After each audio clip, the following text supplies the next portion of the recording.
पहली नौकरी की खेप आपको निकल रही है कल से। याद करिए, कल 23 को, 24 को, 25 अगस्त को, फिर 30 और 31 अगस्त को हम लोग 60,000 से अधिक पुलिस कार्मिकों की भर्ती करने जा रहे हैं। और मैं आप सभी नौजवानों से कहूंगा, इस भर्ती की प्रक्रिया में भाग लीजिए। कोई माई का लाल आपकी योग्यता पर प्रश्न नहीं खड़ा कर पाएगा। अगर किसी ने खड़ा किया तो उसके लिए उत्तर प्रदेश सरकार ने जेल के रास्ते खोले हुए हैं। जो नौजवानों के भरोसे के साथ खिलवाड़ करेगा उसकी संपत्ति को जब्त करेंगे और उस संपत्ति को गरीबों में बांटने का कार्य भी करने का कार्य हमारी सरकार करने जा रही है। बहनों भाइयों, एक तरफ 2 लाख नौजवानों के लिए नौकरी और दूसरी तरफ याद करिए 2017 के पहले क्या होता था। 2017 के पहले दंगे होते थे, गुंडागर्दी होती थी, न बेटी सुरक्षित थी, न व्यापारी का सम्मान था, न अन्नदाता किसान को योजना का लाभ मिलता था, न किसी प्रकार की कोई योजना का लाभ मिल पाता था।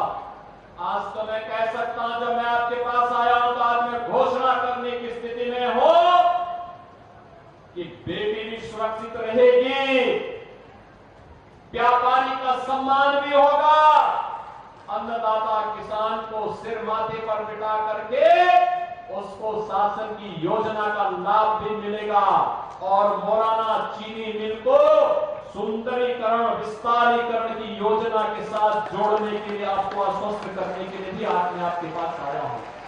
आज तो मोदी जी के नेतृत्व में भारत दुनिया की एक ताकत बन रहा है, सुरक्षा का बेहतर माहौल मिल रहा है, कांवड़ यात्रा भी चल रही है, सुरक्षा का कोई इश्यू नहीं है, पर्व और त्योहार शांतिपूर्ण तरीके से मनाए जा रहे हैं। लेकिन मैं पूछना चाहता हूं, जिन लोगों ने झूठ बोल करके आपके सामने आकर के तमाम बातें कही थी, 1 लाख रुपए का बॉन्ड भरवाया था, क्या हुआ उस 1 लाख रुपए का? मैं पूछना चाहता हूं, मैं तो आज ये अनिल कुमार, सोमेंद्र तोमर और कपिल देव अग्रवाल जी ने, यहाँ की भाजपा और लोकदल की टीम ने जो प्रस्ताव विकास के भेजे थे और उन सभी योजनाओं को स्वीकृति करके आज उसके लिए मैं यहाँ आपके पास आऊं। ये पत्थर लगे हैं सबके, कहीं सड़क का है, कहीं पुल का है, कहीं मिनी स्टेडियम का है और कहीं पे अन्य किसी कार्य का है। उसके लिए हम तो पैसा लेके आए हैं, हम विकास लेकर के आए हैं, सुरक्षा का बॉर्डर देने के लिए आए हैं, हमने दिया है तो हम कह रहे हैं। लेकिन समाजवादी पार्टी का मॉडल क्या है? ये उनका मॉडल वही है जो आपने अभी कन्नौज में नवाब ब्रांड देखा है। और देखा नहीं उनके पार्टी का एक नेता कैसे वहां पर वहां की बेटी के साथ किस प्रकार का व्यवहार कर रहा है,